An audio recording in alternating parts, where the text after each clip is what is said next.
আওয়াজ নাই, শোনেন দলিল কি?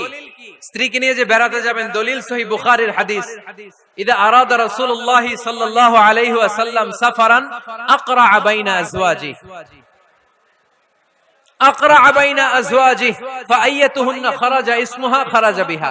আল্লাহর হাবিব সাল্লাল্লাহু আলাইহি ওয়াসাল্লাম যখন সফরে বেরোতেন 11 জন স্ত্রীর নাম লিখে তিনি লটারি করতেন। লটারিতে যার নাম আসতো তাকে নিয়ে বিশ্বনবী সফরে চলে যেতেন। সুবহানাল্লাহ, এত আস্তে। আল্লাহর হাবিব সাল্লাল্লাহু আলাইহি ওয়াসাল্লামের 11 জন স্ত্রী ছিল, সবাইরে নিয়ে তো আর যাওয়া যাবে না। এই লটারিটা জায়েজ, এই লটারি জায়েজ। 11 জনের নাম লিখে, এটাকে আরবিতে বলে, বুখারীর ভাষায় কুরআ। আরবিতে কি বলে? কুরআ। ইদা আরাদা, আম্মা জান আয়েশার বর্ণনা, সহিহ বুখারীর হাদিস, ইদা আরাদা রাসূলুল্লাহ সাল্লাল্লাহু আলাইহি ওয়াসাল্লাম সাফারান আকরা বাইনা আজওয়াজিহি ফাআইয়াতুহুন্না খারাজা সাহমুহা খারাজা বিহা।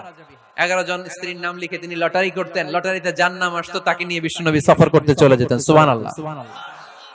সফরের মধ্যে রাত্রি বেলায় বিশ্বনবী মরুভূমিতে তাঁবু টাঙাতেন, আম্মা জান আয়েশার সাথে বিনোদনমূলক কার্যক্রম করতেন, হাসি ঠাট্টা করতেন, দৌড়াদৌড়ি করতেন, খেলাধুলা করতেন। সুবহানাল্লাহ পড়েন। দৌড়াদৌড়ি। বিয়ের শুরুর দিকে আল্লাহ রাসূল সাল্লাল্লাহু আলাইহি ওয়াসাল্লাম বললেন, আয়েশা চলো রাতে আমরা একটু দৌড়াই, ওই যে খেজুর গাছ দেখা যায়, কে কার আগে দৌড়াতে পারে দেখি। দুইজনই দৌড় দিলেন।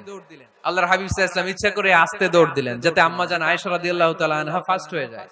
আম্মা জান আয়েশা রাদিয়াল্লাহু তাআলা আনহা দৌড়ে যে রাদিয়াল্লাহু তাআলা আনহাকে সুযোগ দেন নাই, নিজে জোরসে দৌড় দিলেন, বললেন চলো আজকে রাতে দেখি কে কার আগে দৌড়ে ওই পিলার ধরতে পারে। বিশ্বনবীও দৌড়, আম্মা জান আয়েশাও দৌড়। এবার বিশ্বনবী জোরসে দৌড় দিয়ে খেজুর গাছ ধরে বললেন, আমি ফার্স্ট। সুবহানাল্লাহ কইবেন না?